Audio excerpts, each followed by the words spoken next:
It was a tough first half for the Celtics, but they bounced back in the second half. They win game 5. Now they are 1 game away from the NBA Finals, and I'm talking about it right now on the Locked On Celtics podcast. Be ever ready. Recognize the city of champs. Boston, baby, we do what you can't. Locked on number 18, Tatum and Brown, J-team, step back. We gon' wet that and slay teams. Of course the Celtics, who else could it be? Screaming like KG with the Larry O.B. Karalis above average, assessing the team status. Best daily pod, no cap, salary matching. Clutch like Bird the DJ, keep John on replay. Prime time, dapping up the truth on the sideline. Raining J's, how it started, raising banners, how we finished. Locked on Celtics pod, home of the winners. B. Hey there, welcome back to the Locked On Celtics podcast. Thank you for making this show your first listen every day and part of your daily routine. Obviously, right now I am dealing with a voice issue, a non-COVID illness, but a voice cracking thing that's happening. So struggling with the vocal cords, but nobody's 100% in the playoffs right now, not even your podcast host. So we're going to power through and get through this Game 5 celebratory podcast. The Celtics win Game 5, 93-80. I'm John Karalis. I cover the Celtics for Boston Sports Journal. I've written a book called Boston Celtics All-Time All-Stars, and I was one of the media voters for the Celtics 75th anniversary team.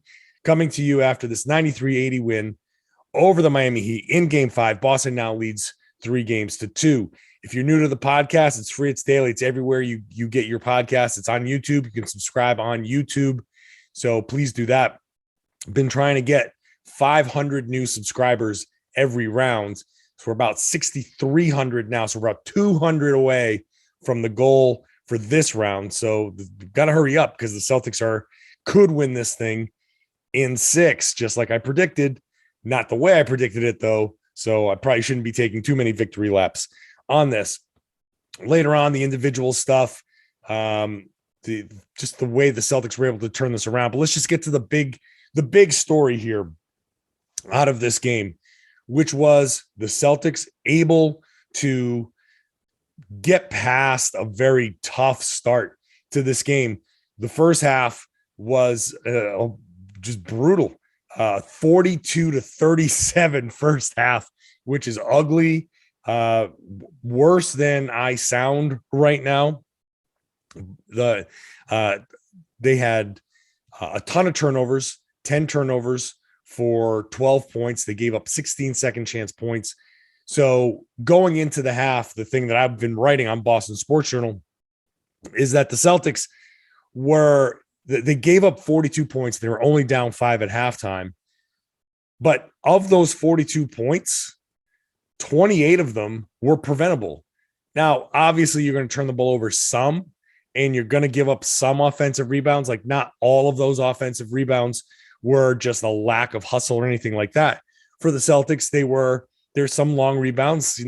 Miami's going to crash, and they're going to make good plays. So you can't take away all of those second chance points. You can take away all of those points off of turnovers. But the fact is that of the 42 points, 28 of them came from things that were, in some sense, preventable. And you wouldn't expect the Celtics to give up, 16 or 14 points in a half. But that's how bad Miami was in the first half. That's how good the Celtics defense was in the first half. But that's also how bad the Celtics were. They turnovers like crazy. Jaylen Brown, at one point I was like, well, can Jaylen Brown just please stop? Whenever Victor Oladipo's in the game, just no more Victor. Just don't dribble near him. Don't go near him. Every time Jaylen Brown just was within 5 feet of Victor Oladipo, he got the ball stripped from him. It felt like driving to the rim. I don't know what it is about Jaylen's handle, but it has really regressed. Credit Miami for the defense, getting in there, and he seems very frustrated by the slapping and the lack of calls. He certainly wants more calls on those slaps going to the basket, but he's not getting them. It's been 5 games. He's not getting those calls. He hasn't been getting those calls. It's time to do something else. Like Jaylen has to understand that they're not giving him those calls. So if you're not getting those calls, you got to do something different. Now in the second half, he did do something different. He stopped driving and trying to get past 2 and 3 defenders. He started shooting, and in the second half, he was awesome, shooting like classic Jaylen, catch and shoot 3-pointers. He and Tatum were huge in the second half. They finished. Jaylen had 25 points, 4 rebounds. Tatum was 1 assist shy of a triple-double, 22 points, 12 rebounds, 9 assists. But in the second half is when they really got going. Jaylen, 8 of 12 in the second half, 19 points. Jayson, 6 of 11 in the second half, 18 points, 8 rebounds, 4 assists in that second half. That's the difference right there. The Celtics at halftime said, you know what? We're done with this. We're done with we're done with the turnovers. And I've talked about the mental part of the game for, you got to, everybody's tired. Everybody's beat up. Nobody's 100%. Nobody's 100%. The Heat are decimated at this point. I think they're a battered, broken team, and they have one push in them, but the Celtics gifted Miami a ton early on, and they still only managed 42 points. So the Celtics, despite having 37 points at halftime, which is an insane number, 37 points, to come back and score 56 in the second half, that shows that the Celtics said, and Jayson said it after the game, we talked about how much do we want this? The fatigue, the injuries, Miami's broken, Boston's broken. Jayson Tatum has, how many times was he holding his shoulder and his arm was hanging? His arm went dead at least 2-3 times in that first half. Marcus Smart out there gutting through, clearly not 100%. Robert Williams is clearly not 100%. Half the Heat, clearly not 100%. There's just, Ime even said it, the war of attrition. This is just what you get here in the Eastern Conference Finals at this point. Both teams are dealing with this. Which team at halftime was going to be the one that said, you know what? We're not going to give in to this. The Boston, I think, is better. I think they're in a better position to say that. I just don't think Miami has another level anymore. Like they have the initial where we feel good coming into the game, the first quarter, we feel good. You can ride some momentum that way. But once that starts to go away, it's tough for them to get it back. I think Jimmy Butler that knee is really bothering him.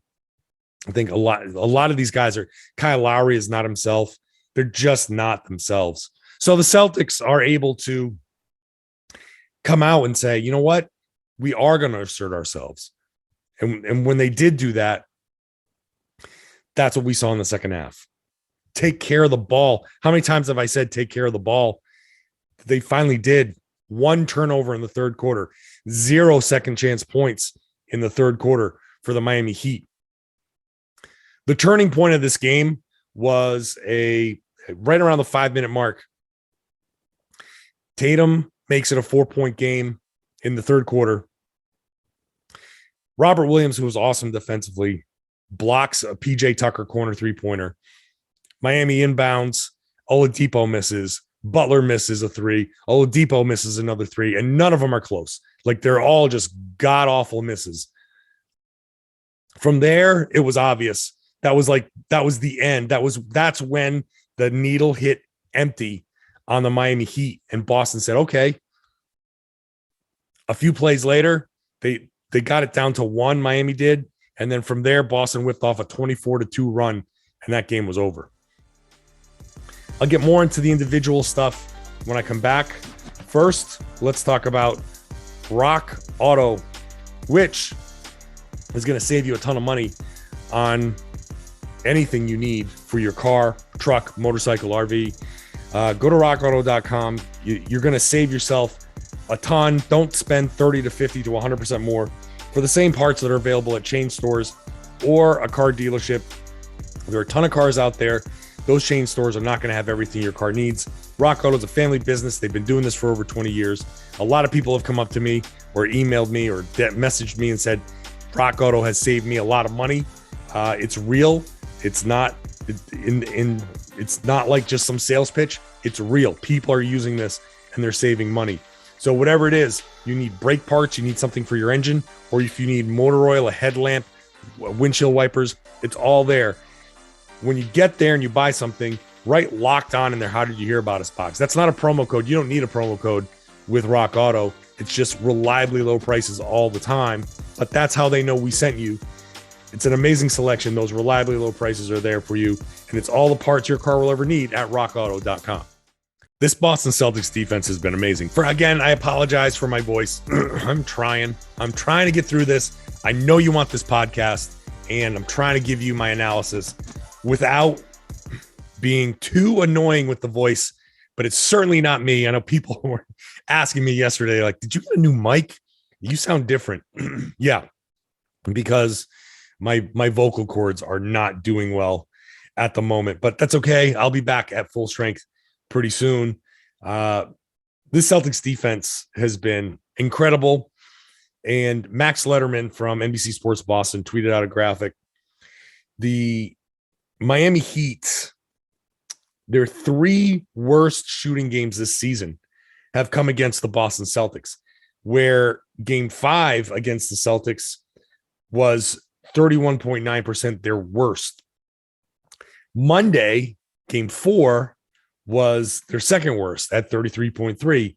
And then you go back to November at 34.6, almost like a foreshadowing there. The Celtics went into Miami. Remember, they went into Miami and it was like that first signature win of the season.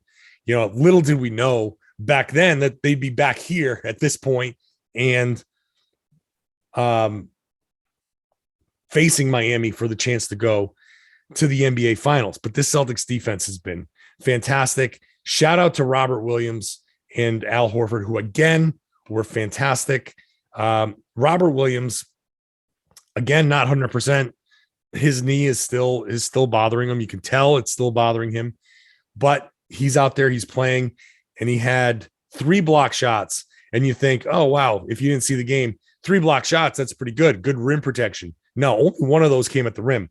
The other 2 came at the 3-point line. I think one was Gabe Vincent and one was that PJ Tucker one that I told you about. So Rob going out to the perimeter and blocking shots in the corners. I mean, Miami's getting corner threes and you think, okay, no problem. I'm just going to get this shot off. And here comes Rob, blasting through and blocking the shots. I mean, that's amazing. But there's Al Horford as well.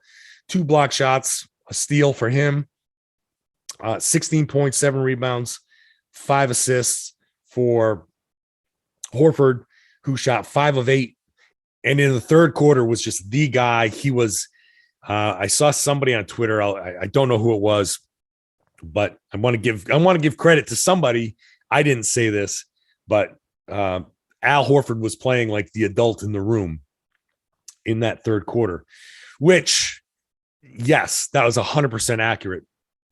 Again, that first half was just so bad that to have Horford come in that third quarter and play with that level of poise, and Derek White to come in and play with that level of poise is huge for the Celtics. But Horford stepping in and knocking down shots and getting to the free throw line and getting to the rebounds and getting those 50-50 balls and making that statement.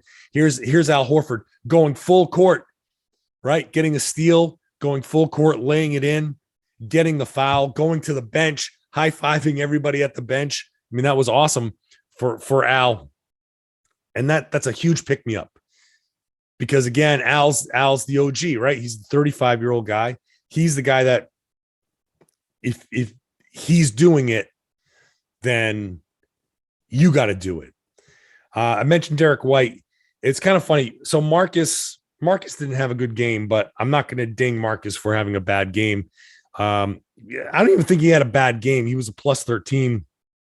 He was on the floor for some good stuff, including an amazing pass to Horford over the top. They ran basically what was the Rob alley-oop play, where Tatum back screens and Rob kind of rolls and catches the lob from Marcus Smart. But Miami kind of blew it up a little bit, but Al still was like, you know what? No, I'm getting to this spot. He had Lowry on him and kind of broke through and Smart threw a great pass. And it was on an awesome play.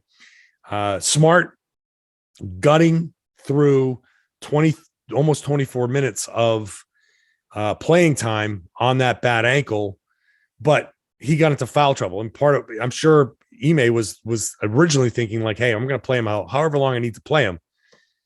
But he got into foul trouble early, and that actually helped the Celtics because it got Derek White on the floor. And Derek White said, I'm going to be aggressive. And he was 6 of 8 shooting, and the only 2 misses were 3-pointers. So 6 of 6 from twos, tough floaters, layups, and ones.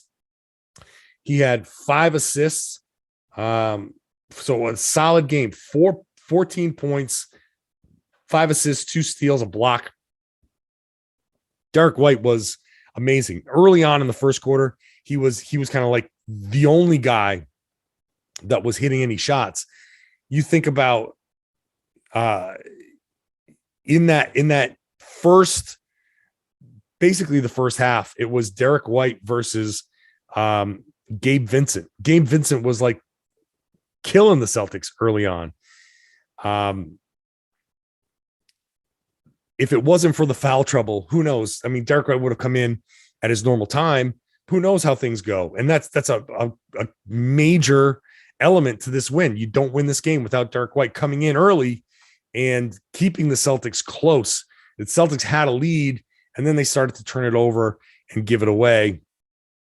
At halftime, Ime sat down and he told Jaylen, basically, this has been 5 games. You keep acting surprised that they're taking the ball away from you, and you shouldn't be.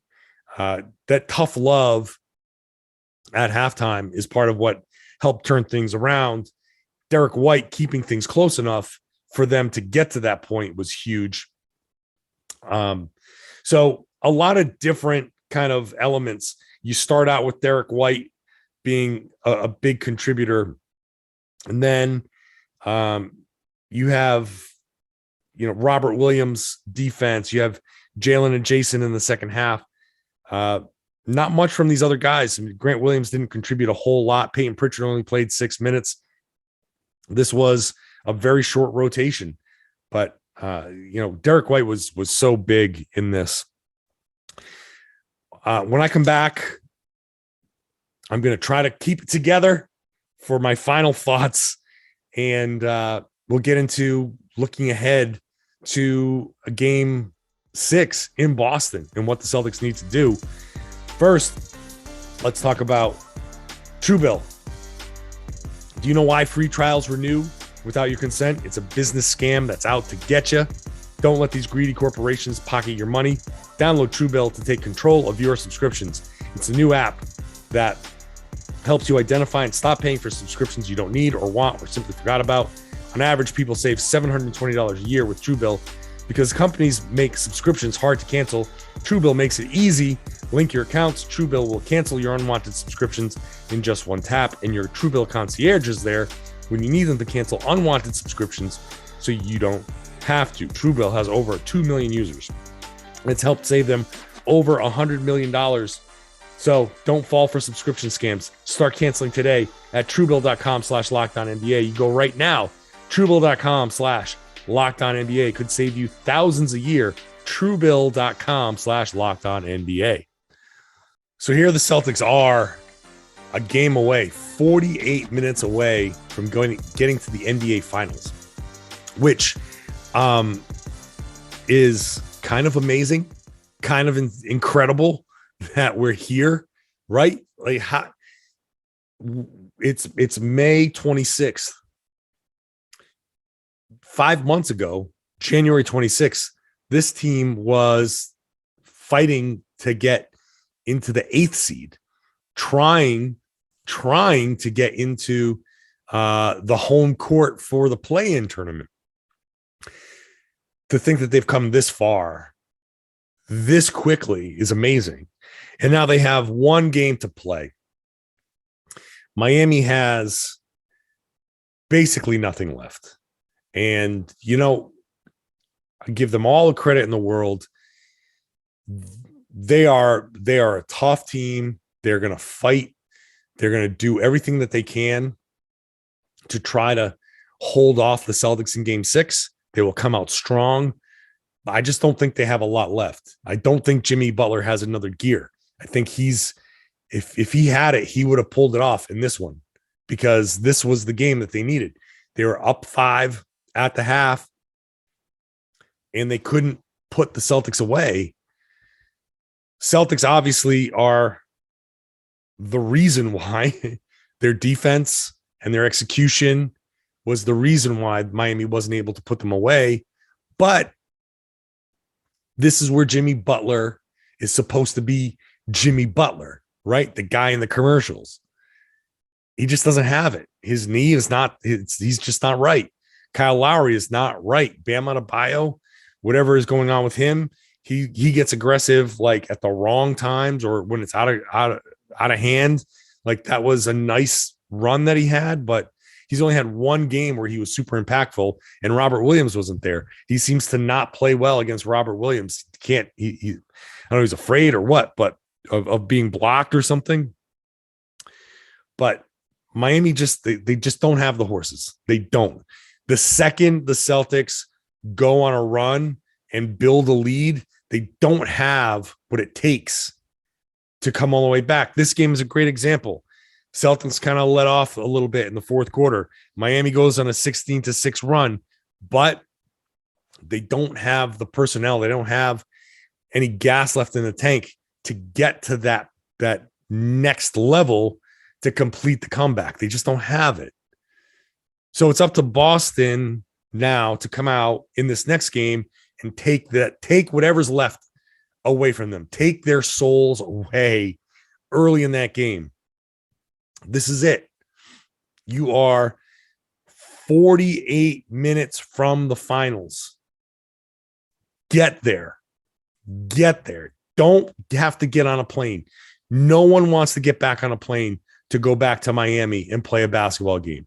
At this point, every time you get up on a plane, you're hurting yourself. You want to be done with that as much as possible. So getting up and down on a plane, going back to Miami, no, that's not where you want to be. You want to finish this thing off at home. Game 6, no, that's game 7. There's 2 game 7s left. There's the one in Boston that they should treat like a game 7. And there's the one in Miami, which is the actual game 7. And if you do that, then I'm afraid of any home game 7, because you just don't know. Butler, I know his back's against the wall and all of those cliches, but a game 7 in Miami, when he knows there's a finals berth right there, I don't want to tempt that fate. It's just not worth it to tempt that fate. So Boston's goal is to reach down, do what they did at halftime. Because, as Jayson Tatum said, they know the plays, they know everything they're supposed to do. It's just a matter of how much do you want it? How much do you want to finish this off? And I know people will say, well, that's a dumb cliche. They wanted it more. It's not, though. This is about finding that mental edge. Everybody's body is ready to quit right now. Their bodies are ready to be like, you know what? We've done this for a long time. Tatum especially, coming off of Team USA, he didn't have a break. He played 45 minutes almost in this game. 44 and a half minutes. That's a lot. I'm sure Tatum is like, please give me 2 months off. Just let me get off my feet, please. So go out there, find a way to get your body to respond. And then you can take your July and August off, and then you have another short turnaround. This is the downside, I guess, of being a contender.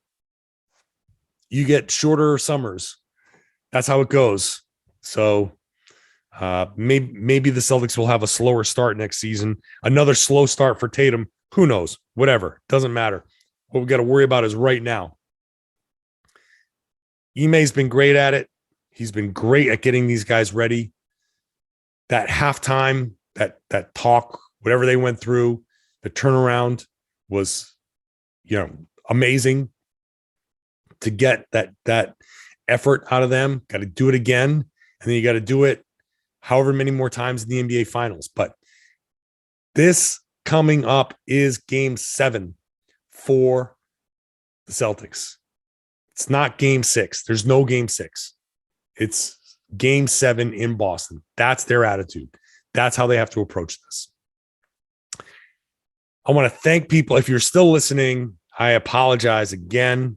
I'm sorry, but I couldn't not do a podcast, after if those guys can go out there and play on one foot, I can podcast with whatever's going on with my vocal cords. So, I hope you stuck through it. I promise I'll have more energy and be back to my normal self very, very soon. But, subscribe if you are a regular. If you're not a regular subscriber, if you're still here, you still want to get more podcasts. It's a Monday through Friday show generally, but when the Celtics play on Friday, I will give you a Saturday morning podcast. You'll wake up to hopefully the Celtics going to the NBA Finals. It's amazing that we're here, but we're here, and it's so close. We can taste it. So I will be here for you 100%, 80%, whatever I am, I will give you a podcast. So subscribe.